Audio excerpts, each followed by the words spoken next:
All right, we are live. Perfect.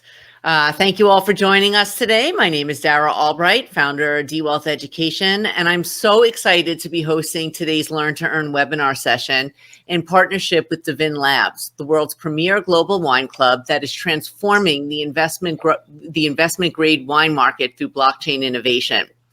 With us today, as always, are David and Jana, the two co-founders of dVIN Labs, as well as notable wine producer Jack Burston. As creators of the over-the-line allocation token, our panelists are going to be introducing the allocation token to you all and talk about how it is revolutionizing wine finance. Now, I first learned about the allocation token from David on one of these Learn to Earn webinars. And as someone whose background is in finance and who's been really involved in the whole crowdfunding movement, my immediate reaction was, wow, this is groundbreaking. I think the allocation token could truly transform not only how wine producers could raise capital, but also how all businesses in general, in all industries, could raise capital.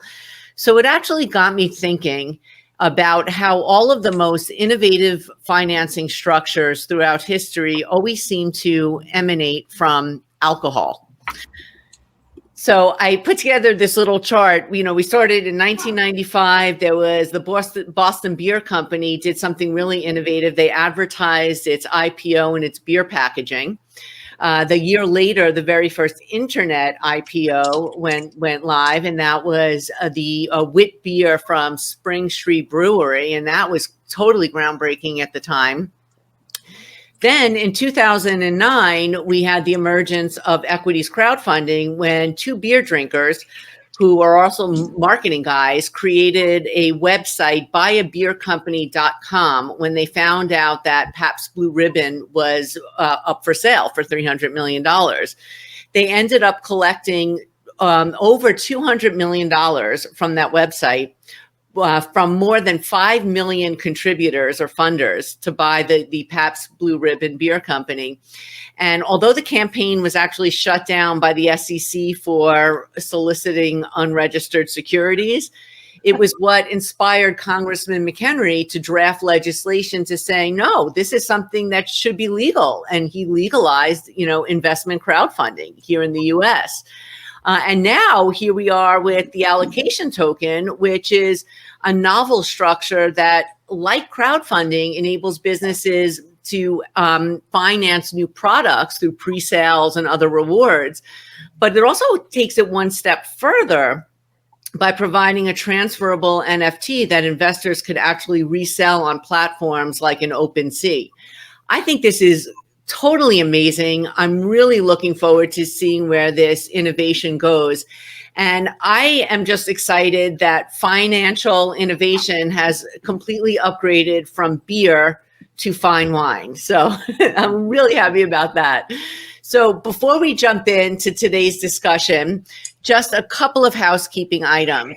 For those of us who are joining us for the first time, this webinar is part of a series that's designed to bring blockchain education and economic opportunity to all those involved in the global wine trade, including winemakers, distributors, collectors, financiers, and of course, everyday investors who are simply seeking portfolio diversification and better risk-adjusted returns.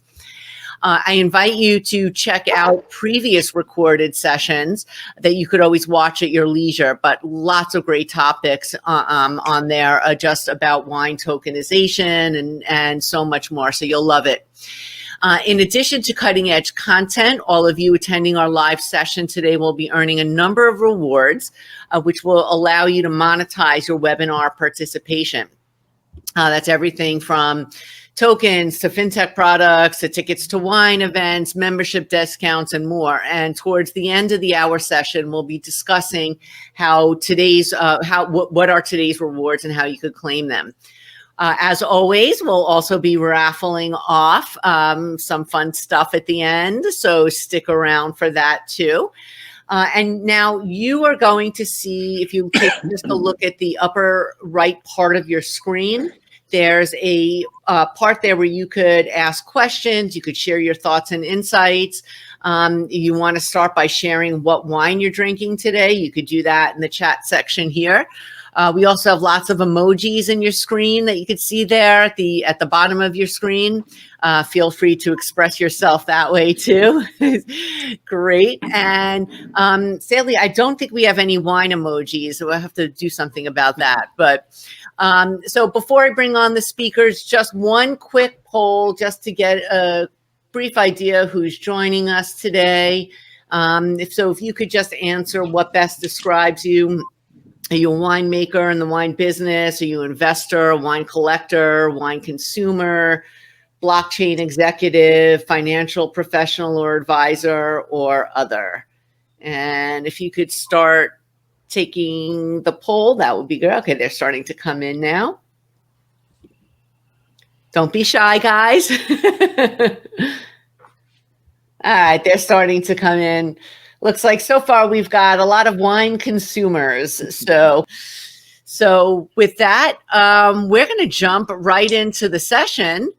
And I'm going to take the screen off here, bring the speakers on stage. And maybe we could start with everyone just doing a brief intro. Who wants to start? You want me to go? Sure. Yeah, I can go. Go for it. Hi, I'm Dave Garrett. I'm a co-founder at dVIN Labs.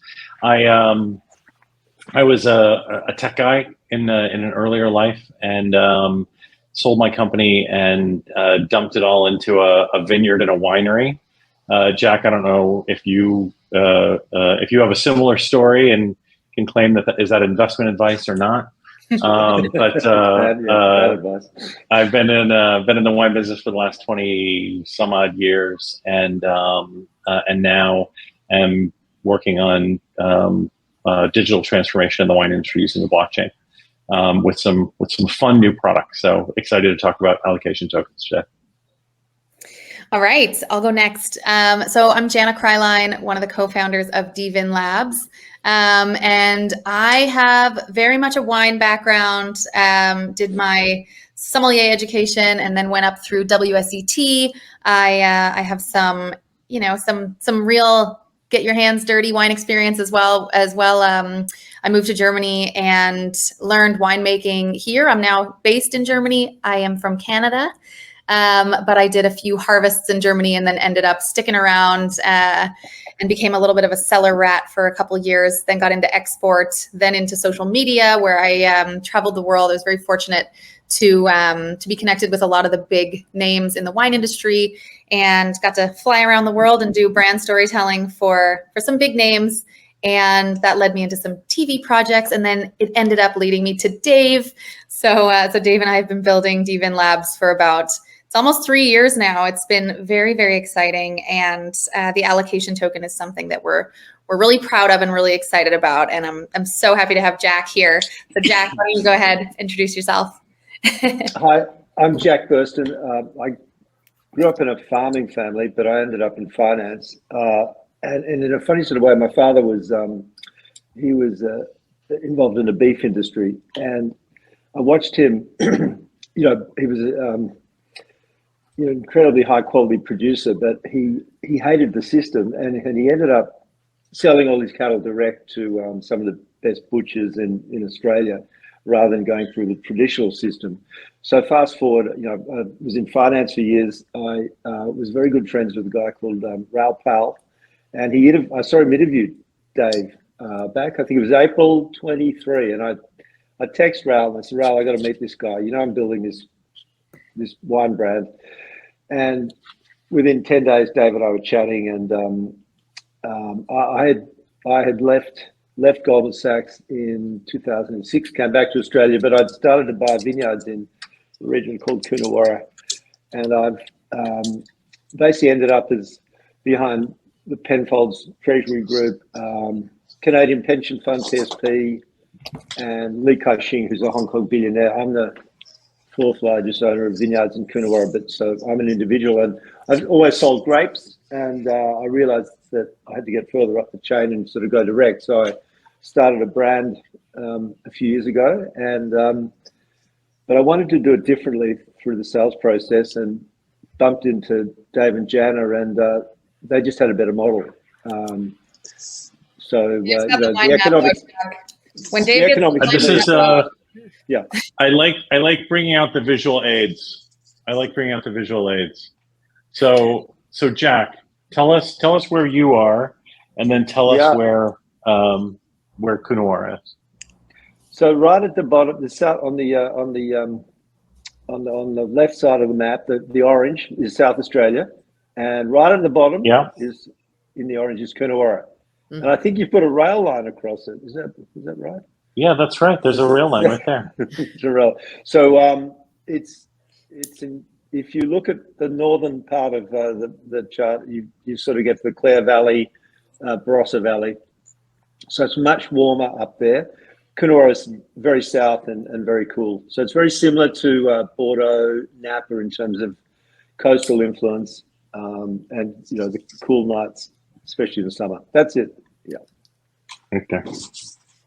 And is that a rail line, or is that the rabbit-proof fence? That's right. No, that's the New South Wales. That's Victoria and South Australian border, but the rabbit fence is further west. In fact, Dave, they also had the West Australians hated starlings, birds, flying from the east to ruin their wheat crops. So they used to have a group of people who shot starlings as they flew overhead. No. Yep. I mean, this is terrible. Okay, but I don't know. Anyway, I'm sure with AI, the starlings get together somehow now. Oh man. No comment. So bird shooting. So Dara, can I just start quickly? Please. By giving the kind of the history of wine allocations. Yes. And what that means, because I think that I think that's kind of the thing. And then I'll kind of let everybody else go, because that's the piece that I know about. But I think Jana and Jack can talk more about some of the other questions that you have lined up. But so wine allocations, it's pretty interesting, right? So, well, the kind of wine that we're talking about. So everybody knows, and everyone that's ever heard me talk knows that I say, I always talk about how big the wine industry is. It's huge. It's $485 billion a year. The luxury industry is about $100 billion a year. But when we're talking about allocations, what we're talking about are wineries that have way more demand than they have supply. So it's typically wineries with very, very small vineyards that are controlled either by geography or by regulation, right? Like they can't plant more vineyards either because there's no more room, or because the local wine authority or the local vineyard authority has said you can't plant anymore, is keeping it artificially scarce. So that scarcity is what created the concept of allocations, right? Because there were more demand than there was supply. So what would happen is you'd figure out a way to make friends with the winemaker, bring gifts and the fatted calf and your third daughter or whatever you needed to bring to the winemaker in order for the winemaker to give you an allocation. And sometimes that allocation could start with 1 bottle a year, and then if you were a good customer, up to 2 bottles a year or 3 bottles a year, up to maybe a case a year. And that allocation is like gold, because it's very, very hard to get. And sometimes, one of my friends is the winemaker of 100 Acre in California, and they're what's called very, very allocated, meaning that if you want to buy wine from them, you have to sign up on their website, and you'll wait up to 15 years for the ability to buy one bottle. And so the reason for that is because if you get your allocation, a lot of times you can turn around and sell it for, 50% more, double, sometimes 3 or 4 times what you're paying the winemaker for it. And so there's 2 kind of issues with that. The first is that it's not a very efficient system to, give the allocation to the next person on the list, right? Like, let's say someone doesn't want the allocation anymore, or somebody passes away. That's actually the most normal way for an allocation to pass hands is somebody passes away. You don't give it up. Once you get an allocation, you never give it up.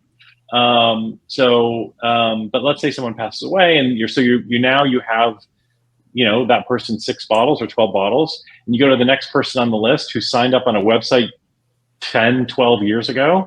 That's not a very efficient way to reward good customers by giving out, by taking this very valuable thing and giving it to the next person in line.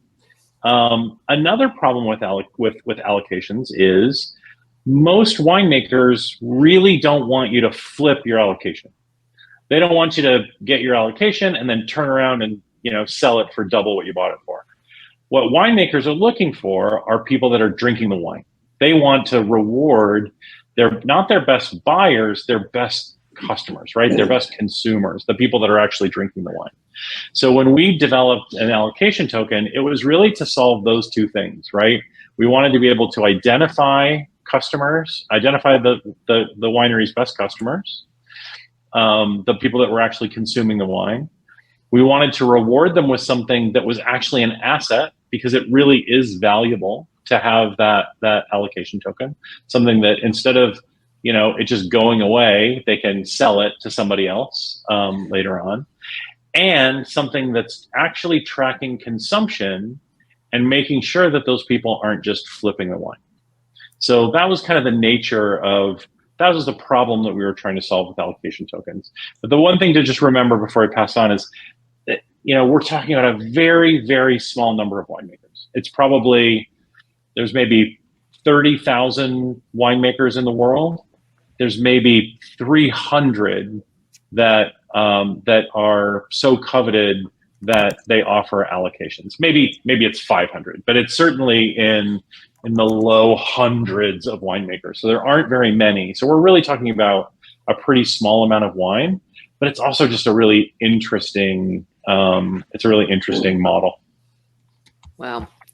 And maybe you could talk about a little bit the story, how you connected with Jack and then came to do the, how the process went with the allocation token. And Jack, weigh in, how, what were your thoughts about it? And what were some of the benefits that you found? But before Jack goes, let me just say, the first interaction with Jack, this is the way you're supposed to do it. Jack sent me a bunch of wine.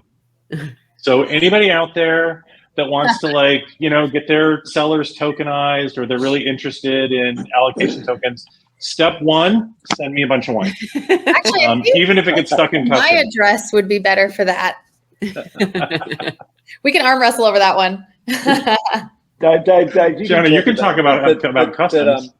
One thing, so Dara, I literally just was working on my website because I'd never made wine before. But one of the things that I'm not sure if we discussed it yesterday, but I read this great story called 1,000 True Fans by Kevin Kelly, and it's about if you have a brand and you've got 1,000 people who support you, or 2,000 or 3,000, but some small amount of people, if they love everything you do, you can have a living.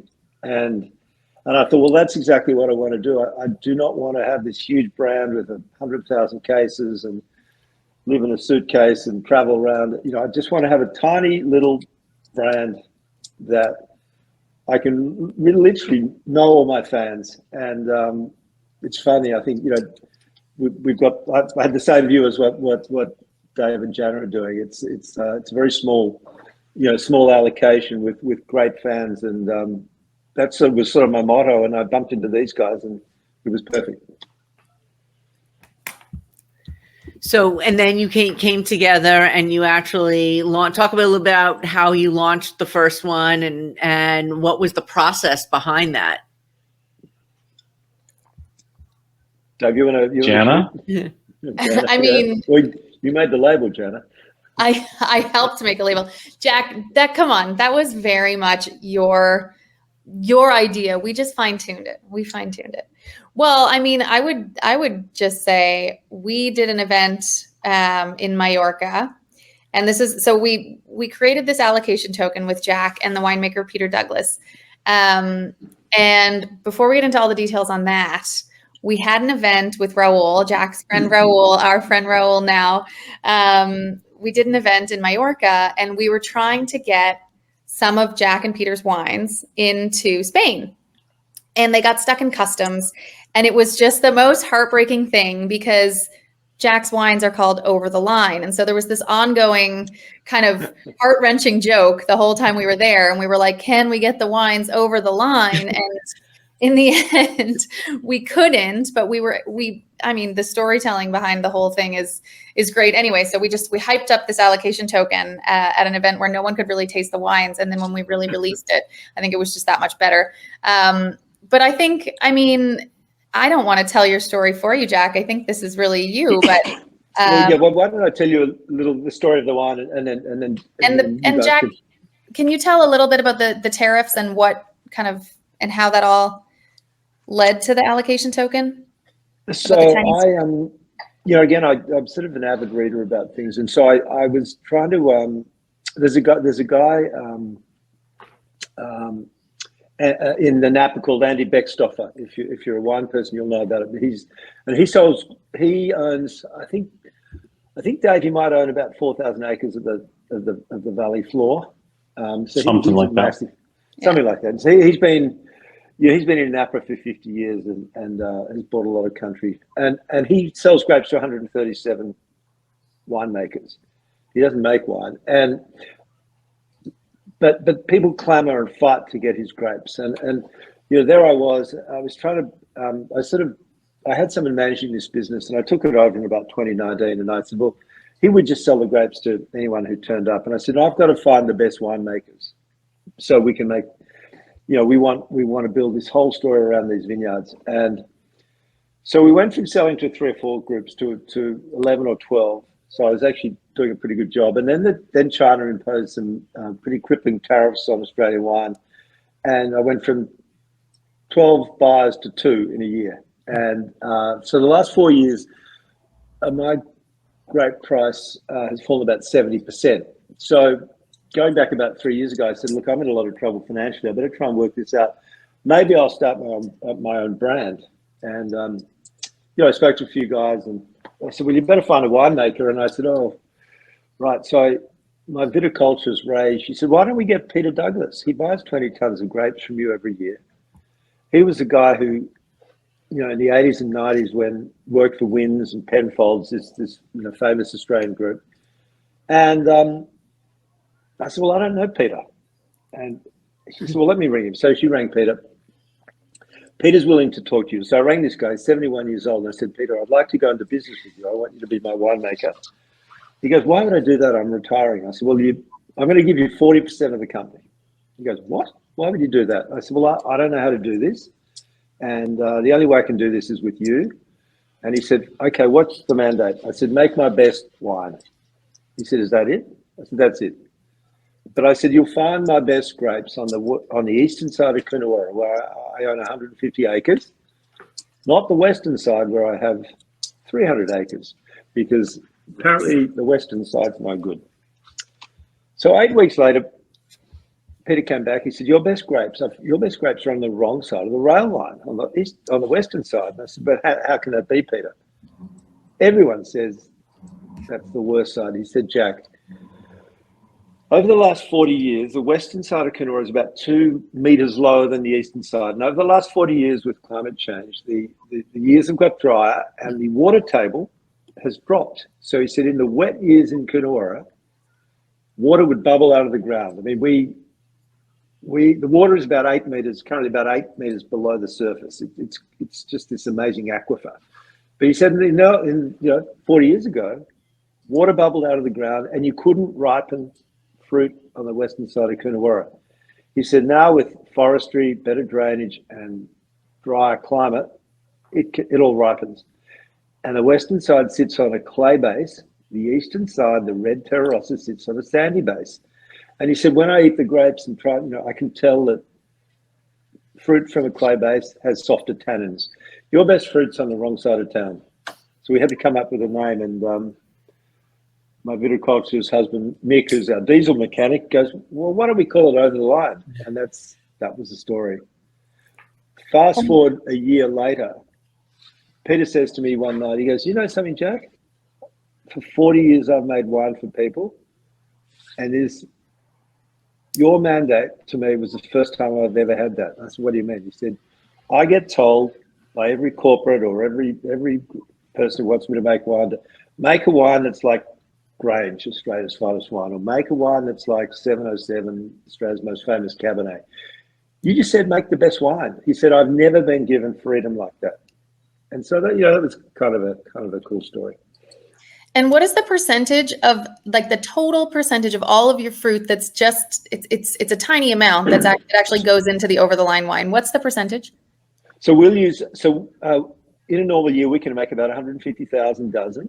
We're going to use 2% of our fruit, so about 3,000 dozen, and then the allocation token will be about 0.15%.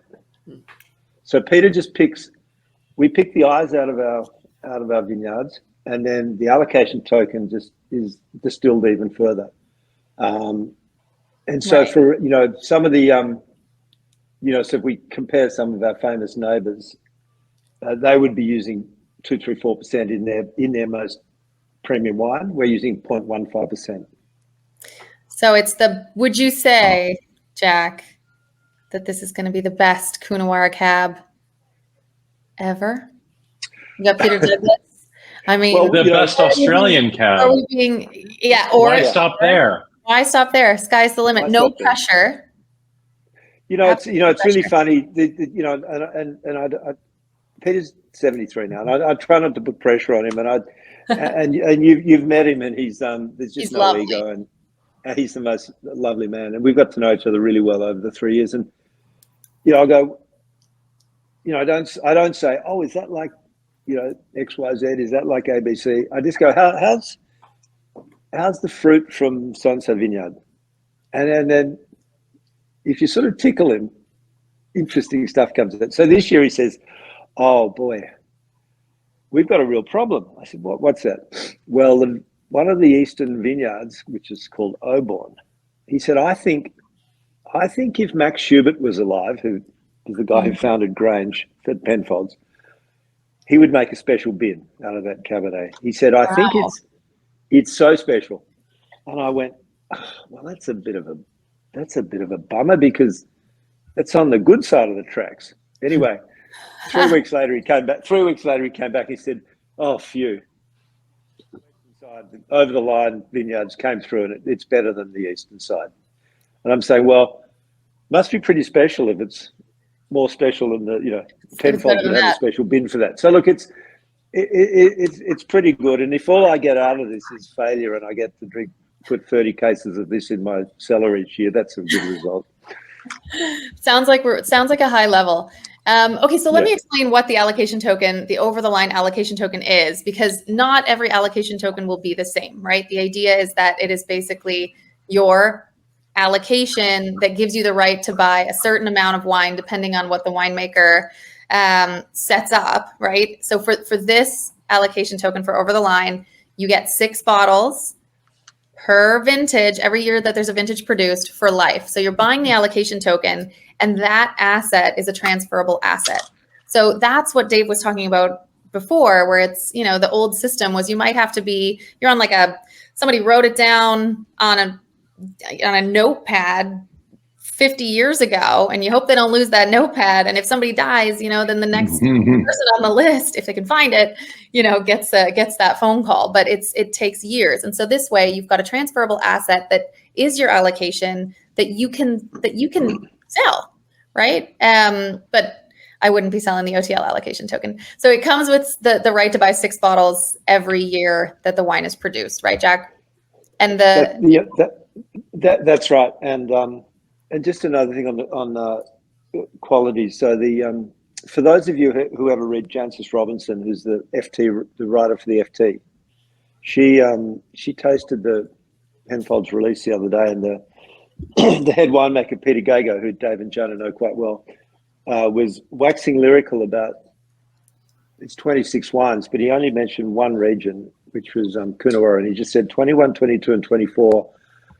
It's rare that you get such unbelievably good years, and they've released 21 and 22 wines that are $500, $800 a bottle, but we're only releasing our 2019, so we're I can remember ours is all backed up, and it's Peter has it bubbling away nicely, and it's just exciting that the most famous guys in Australia have released their 21s and 22s already, and we're still on 19. So that's yeah, awesome. you want to grab these. They'll be pretty special.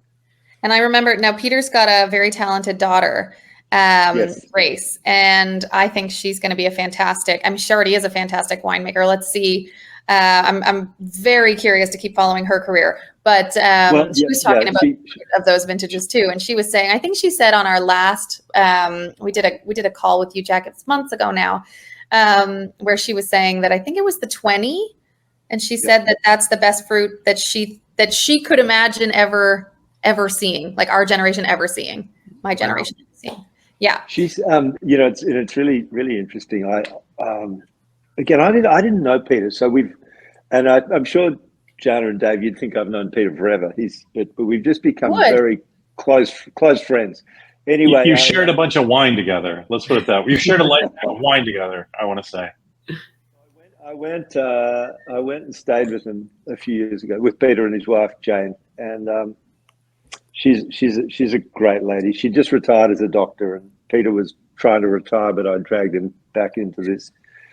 And we're talking about wine, and I said, geez, I really don't know anything about wine, except that when I worked at Goldman, I was allowed to use a credit card that wasn't mine and buy nice wines for customers. That's where I learned, right? So, but I don't have a palate. It's a really special talent. And I said, I can't tell the difference between milk and Cabernet. and Peter laughed, and he said, well, my daughter Grace, it's a real talent, is having a palate. And this is where these guys are world-class concert pianists. They really are special. And he said, when Grace was 2.5 years old, we gave her a bottle of milk, and she said, the milk's off, Dad. And Peter looked at the milk carton, and it said used by August 25th. He said, no, it's not, still got 10, it's not off. No, milk's off. So he took the milk, and he had a sip, and he smelt it, and he went, it was springtime, and in springtime, your pastures that the cows eat, normally it's clover and ryegrass and all these beautiful grasses, but we get in Australia this weed called capeweed, and it's got quite a distinct smell. And he said the cattle obviously had been eating capeweed, and that the smell had come into the milk, and she could taste the weed that the cattle were, and that's a palate. And I'm like going, she's got the palate Peter's got, which is pretty special. Wow. So that's a cool story. So one of the things I find really interesting about this is that when it comes to the actual allocation token, I mean, by nature, it's actually an asset that you would think is always going to appreciate, even because you're always getting to add more, and you have the opportunity each year to increase your allocation and have the access to more. Which what I thought was interesting, you said, Jack, you talked about how wine collectors should be hodling their wine. And I love that, how that relates to, Bitcoin. Everyone wants to hodl their Bitcoin. So maybe you could talk a little bit about how, you see some similarities between Bitcoin and hodling your Bitcoin and hodling your wine collection. Yeah, let's two stories. Firstly, in June, when Raoul was in Sydney and Dave and Jana were here, and we had Peter and Grace, we drank a bottle of 1995 Grange, Penfolds Grange, from my cellar. And what was interesting was, Peter had made a component of that, because Penfolds, best wines, the grapes can come from anywhere in Australia, so it's not like a single vineyard. And if you think about that bottle, or as a Magnum actually, I was lucky enough to buy a dozen Magnums of that 12 years ago, and they're in my cellar. Can you imagine if incredible wine? Can you imagine if we had the dVIN, cork today? We would know, let's say, that 1,000 Magnums were made, and that every time one was popped, $9.99. But let's say there's only 20 of those left. But we don't know. But with the dVIN, we would know. So that was kind of cool. That's an interesting, it's an interesting story. There might only be 20 left. I've got 8 of them. They're not worth, $1,500. They're worth $25,000. But you don't know. So I think that's where hodling's interesting. But that's where the dVIN technology is unbelievable. If you are a true collector, you know exactly how many bottles are left. And from an investment standpoint, that makes things very valuable. But in terms of hodling, Raoul and I disagree with Dave and Jana that wine's a tradable asset. The minute I buy a bottle of wine, it goes into my cellar, the value is zero.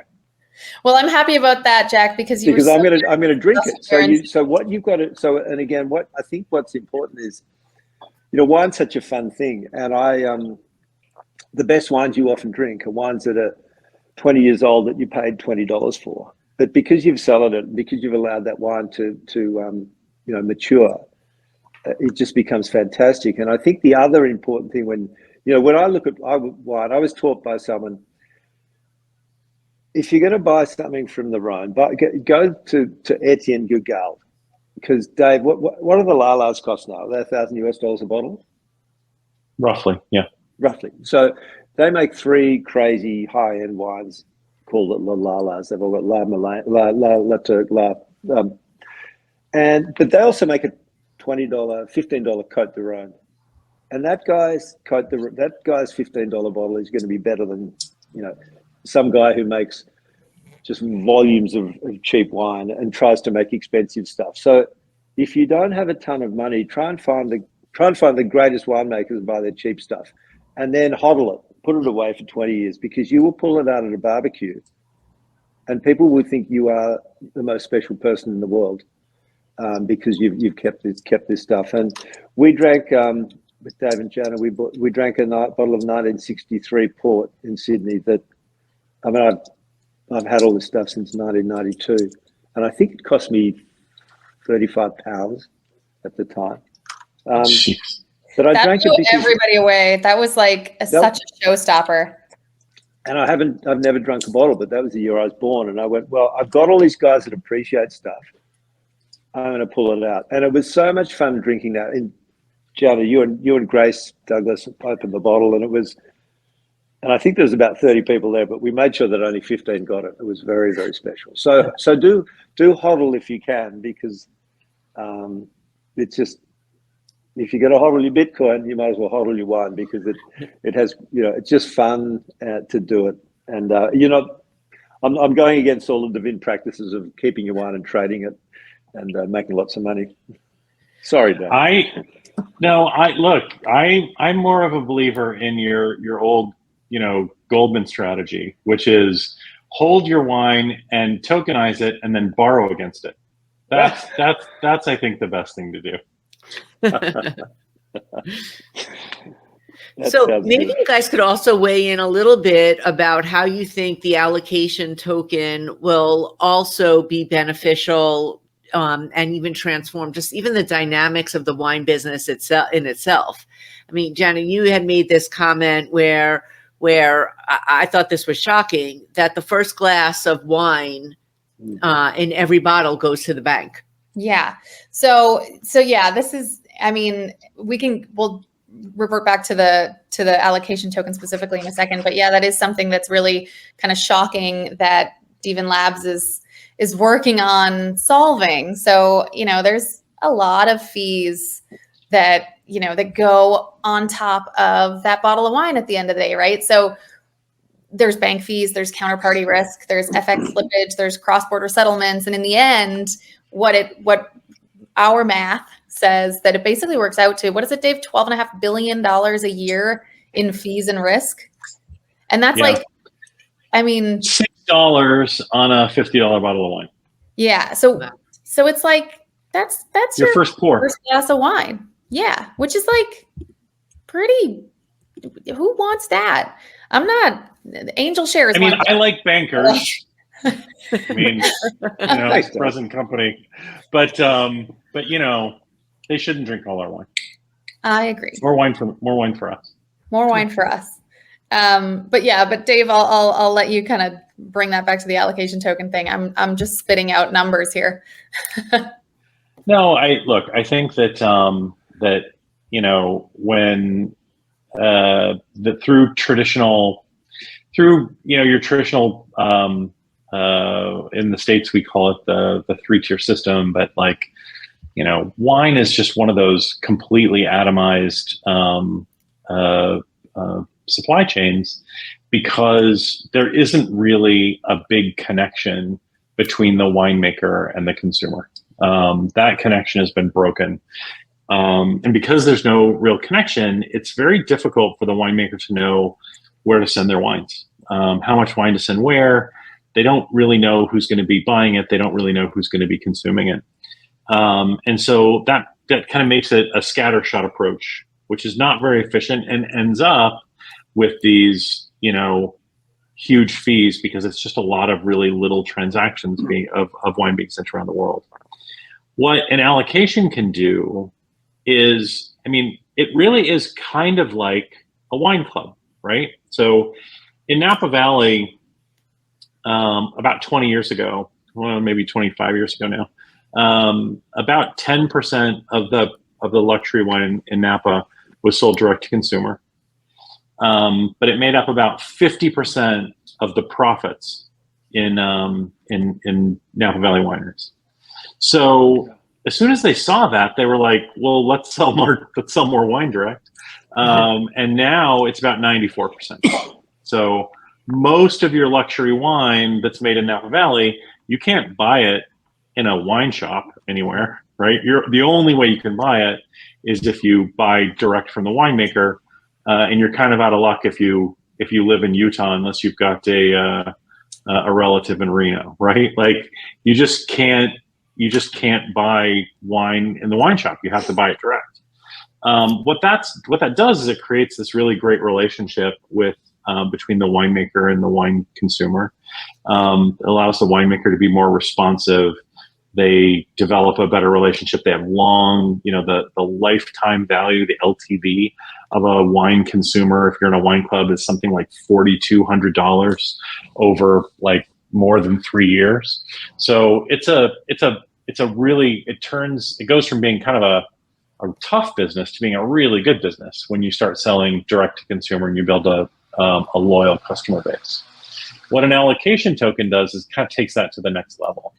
And, we have a bunch of cult winemakers that are part of our little community.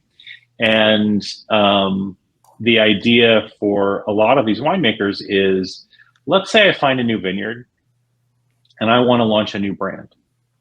Well, what I could do is go and find investors or get a loan from the bank and put a bunch of money in, because, it takes many years, typically, if you're going to build a new brand, between the day that you invest your first dollar and the day that you get your first dollar in revenue from selling the wine. But if you're a great winemaker and you've got a following, you got a reputation, you got a bunch of people that love your wine and they believe in you, and you can almost in a crowdfunding way say, hey, look, I don't want to sell equity. What I'll sell is the right to buy this wine as soon as it's ready. It allows a winemaker, especially for these little tiny projects, the ability to raise the money to start small boutique projects that maybe are a little riskier, maybe a little more creative, maybe a little bit more fun, but their best customers, it gives their best customers a way to, like, you know, really be part of this thing that they're doing. And that's what gets winemakers, you know, the true artisan winemakers. That's what gets them excited about allocation tokens. Yeah, and when so Dara, the one thing I found really fascinating is, so let's say we make about 3,000 bottles of wine a year, and I said, well, you know, I'm going to be direct to consumer, and of course I didn't know how I was going to do that, and I met Dave and Jana, and they've nailed it for me. But when I take my the allocation token is, you know, super special, and then the wine that sits below it is pretty darn premium. But of course, being the village idiot, I priced it pretty cheaply because I thought, well, you know, I got to try and start this brand, and even though that was a mistake, because then I started to get into the process of the chain of the wine industry, and I basically had to get wine writers to write my wine up. That they control the toll road. So the way to get the high rating is you pay these guys, and if you don't pay them, no one will write about you. It's fascinating. And so then you go to the distributor and you go, oh, I've got this great wine. They go, well, what did XYZ say? Have they written you up? Have they given you a score out of 100? No. Oh, it's too hard. And then you go to the bottle shop, and then you go to the restaurant, and they all go, you know, what rating do you get from the famous wine writers? And I'm going, I'm going to do that. I'm just refuse to do that. And of course, the toll road takes about, Dave and Jana will know the numbers better, but on my wines that are priced between $30 and $70, I'm losing a good 35%, 40% by having to pay for this. And what I find brilliant is Dave and Jana sort of, you know, they knew who Peter Douglas was. They knew he was famous. They knew he was, you know, and we had this great connection with Raoul, and we cut through all that rubbish. These two guys on the other side of the world know so much about wine. They're experts, and they're just building a system that it is way more efficient. The consumer ends up with fantastic products, and I would suspect a cheaper price, because if you're selling this crazy bottle of wine for, you know, $1,000 and you got to pay away $350 along the chain just to be part of the club, that's ridiculous. So I just end up with more dollars in my pocket. And you know, my father always said, "Oh, farming, the best. You know, the important thing about farming is to break even. That's all you care about, because it's a lifestyle, and your asset is just a fantastic asset that goes up over time." And he said, you know, I couldn't live in a more beautiful place in the world. And that's a sort of, you know, I have the same vision that I know I own these vineyards. They're going through a tough trot, but I own a lot of water that sits below the ground, and that's valuable. And I'm blessed that I have these vineyards that are so potentially famous. And I'm not here to make lots of money. If I was, I wouldn't care about 1,000 true fans. I'd want 1 million true fans. But this whole thing these guys are doing just makes a better result for the grape grower and the winemaker and the consumer. I just love it. And I just want to say one more thing. Thanks, Jack. Yeah. Thanks, Jack. So one of the key things that helps a winemaker in the future maybe make the decision about who do they want to have these allocation tokens, right? If you can track your bottles all the way through the supply chain, and then the winemaker can actually access the data on who's drinking the wines and who are they sharing those wines with, then, you know, I might walk into a winery that I would never be able to buy the wines from, right? Like you can't you can't just walk into the wineries in a lot of famous regions and expect to walk out with bottles. You know, a lot of that is really over allocated. But if I could now walk into a winery and say, hey, look, I have these authentic proof of experience tokens to show that I have been drinking your wines either through friends who have existing old allocations or whatever. If I can prove to the winemaker that I am one of those 1,000 true fans by showing them something that's, you know, an immutable token, something on chain that proves I've been drinking those wines, then that's a really interesting way for a winemaker to sort of start to build a new loyalty program and be able to really reward their true fans. So it's a really powerful thing to be able to get winemakers that data, that consumption data that they've never had before. And then the allocation token is just a cherry on top. Yeah. That's amazing. So when we talk a little bit about the secondary market, I mean, how do you guys, I mean, obviously this is new, this is just beginning, but I foresee ultimately that there's probably going to be, a very, there's probably, a very robust secondary market for this. And how do you see like those NFTs in the secondary market being priced and trading? Do you think is it all going to be based on, is it going to be supply and demand driven? Like what do you guys, how do you envision that kind of taking shape? Well, Dave, let me tell you, I'll have my Goldman pals create a short squeeze. So I'm sure the other line one will trade hot. No. I imagine that it will trade well. No, I think it'll be supply and demand. I think, we've already been working on, how does an allocation token work? It's kind of like a bond with a coupon. So it'll trade more until your allocation for that year gets delivered. And then once it's delivered, it'll go down in value. Like that, and then go up again until next year's wine is ready. Like that's a little thing that we're playing with right now, and kind of how that's recorded on chain.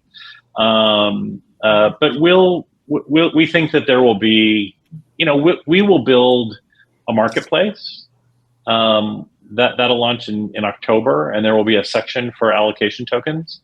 But really, where we think those allocation tokens will be traded is at the winery, right? The winery will be able to set up a place where, where they can have a very simple way for if a customer wants to, instead of putting your name on a waiting list and waiting for 15 years, you can say, okay, well, what's the going rate to buy an allocation token? And if I want to buy that wine, then you can buy the allocation token. You can do it right from the winery's website, and the winery gets a royalty, right? Every time those allocation tokens trade hands. So it's really, really good for the winemaker.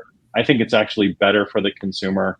And it creates, I think, a much more friendly environment, a better connection between the winemaker and the consumer, but also just a better experience all the way around for everybody. It's fascinating. I could even see this, we said before, I could see this expanding into all these other industries. I mean, any kind of industry where the product is in a hot demand, just like, like back in the 1990s, when we were talking about some of the internet IPOs, like some of these were hot IPOs that everyone was clamoring for an allocation of. This could be like another way of, for even Wall Street to basically build in a mechanism for allocating shares of stock. I mean, it's fascinating, really. This could go anywhere. I mean, this is really, really fascinating. Definitely. It's fun, Dara. I like that you're so excited about this. It is. It's a really fun concept. And again, the way I thought of it was, or the way we were thinking about it from the beginning was, right now, an allocation is a social contract. You have a social contract with a winemaker, and the winemaker's promising to give you an allocation every year. Well, the winemaker can revoke that social contract if he wants to, or she wants to, and because it's a social contract, it doesn't have any value, right? There's not a lot of value in it. The only value in a social contract is social value. But if you take that social contract and turn it into a smart contract, now all of a sudden it's an asset. And it's an asset that not only provides value for the winemaker, but also provides value for the consumer. Wow. So it looks like we've got a couple of minutes left. Maybe it's a good time now to do the giveaway. Let's see who today. Yes. Maybe Jana, you want to talk about what today's prize is? Well, I hope that you guys could guess that since our topic today is allocation tokens, that we're going to be giving away an allocation token. So very exciting. That's kind of amazing that we're giving away an allocation token. No kidding. That's a huge deal. Huge deal. So, and of all the allocation tokens, we didn't get into it, but we've launched 3 different allocation tokens so far. The one we're giving away today, over the line. So Jack and Peter are offering 1 allocation token, which again, this means that you're getting the asset that comes with the right to buy 6 bottles every year that the wine is produced. And this allocation token comes with the first 6 bottles included in the price. So obviously it's a giveaway. So there will be 1 lucky winner. I'm going to put the old spinner up here. Hang on a second. There we go. Dara, am I doing this right? Yeah. Want me to put it up? Can you not see it? No, can't see it. All right. Let's see. Hang on, lottery spin. Oh, here we go. Okay. All right. Ready? Yeah. There we I go. love this thing. I know, me too. I know, it's so much fun. That's so cool. All right. Pan. Nice. Right. Congrats. Congratulations. Oh, Awesome. fantastic. One Oh, more good job. bonus with this is that all of the allocation token holders are going to be put into an additional raffle. So anyone who holds the token right now, including you, lucky winner, you're going to have the chance to win a trip to Australia to actually help Peter Douglas select the barrels for the next vintage, which is like an absolute once in a lifetime experience. So cool. Wow. I know. So that's going to be really cool. And we have one more thing that we need to put up. So we've also got a QR code. This is your proof of experience that you attended today. And I'm just trying to make it so we're on time. I know I've got 4 minutes left. So. Yeah. You want me to put that up? Yes, if you can put that up, that'd be great. So anyone who claims this token is going to get 2,500 points towards a VIN airdrop. So if you don't know what VIN is, VIN coin is launching in September. VIN coin is the digital currency that powers the dVIN Labs protocol. So it's basically like air miles for the wine industry. And those points, so every event that you attend leading up to the launch of that currency, that token, they're all going to stack and you're going to start accumulating points. And at the time of the token generation event in September, all of those points are going to convert into an airdrop of VIN coin. So very, very exciting. But I'm telling you, I will even say this is nowhere near as cool as the allocation token of Jack's. So That's really awesome. So Yeah. it's pinned up to the top where it says Great. earn dVIN tokens.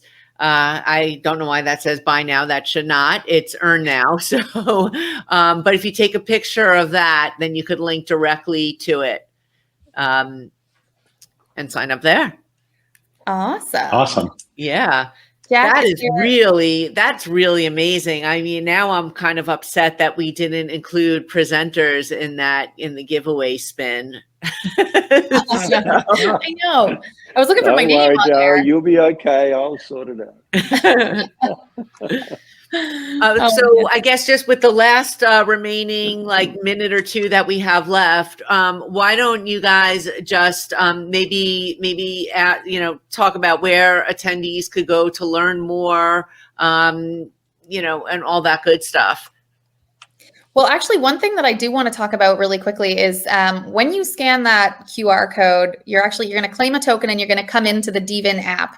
And there's a really fun thing that we're doing right now, a really cool initiative that is our seller challenge. It went live to the public on Wednesday last week, so it's very fresh. And it's going to give you the opportunity to actually tokenize bottles of wine from home. So, I mean, I've got a bottle of champagne on the table here, so I could actually log into the app, enter the challenge, scan this bottle of wine through the challenge area in the app, and then that bottle will be tokenized and put into my wallet, and I will earn points for opening it and sharing it with friends. So we're giving you the opportunity to drink to earn or uncork to earn, and all you have to do to earn 40,000 points towards a VIN coin airdrop is tokenize 4 bottles of wine, open them, and share them with 4 new dVIN users. So it can't be people that are already members or already users. You've got to go out there and find some new friends, and you're going to top right up to 40,000 points, and then enter into the next round. And you can do that 3 times. So it's a really cool opportunity to earn for drinking. Yeah, that's awesome. I love it. I love it. I mean, earn to learn is good because, you're learning something, but I mean, earn to drink is a lot more Drink fun. to earn? Yeah. Dave was saying get paid to party, which I Jana love. puts us all to shame. Yeah. Oh yeah. A bunch of bottles in front of me right now. Oh man. Well, Jack, thank you so much. I always love hearing your stories, and it was such a pleasure to meet you in Sydney a couple of weeks ago. It feels like we're already overdue for our next visit. Your cellar will be empty. Peter is a 73-year-old, so I can't believe I was out with Jana till midnight. I said, well, she's infectious, and you can't say no. But I'll leave you with one thought. There's a winery in Australia, and on as you enter the cellar door, it says, no one ever came up with a great idea after a second bottle of water. That's great. So well done, Dave. Well done, everybody. What a Thank great you idea. so much, everyone, and Thanks, all attendees. Thank you all for joining us today, and you'll receive a follow-up email. Yes, this is being recorded, so you'll be able to rewatch, share with friends, and thank you, everyone. It was great presentation. Love it. Love the allocation token. Thanks, guys. Thank you, Thanks, Jack. everybody. Sarah. Thanks, guys. Bye-bye. See ya. Bye-bye.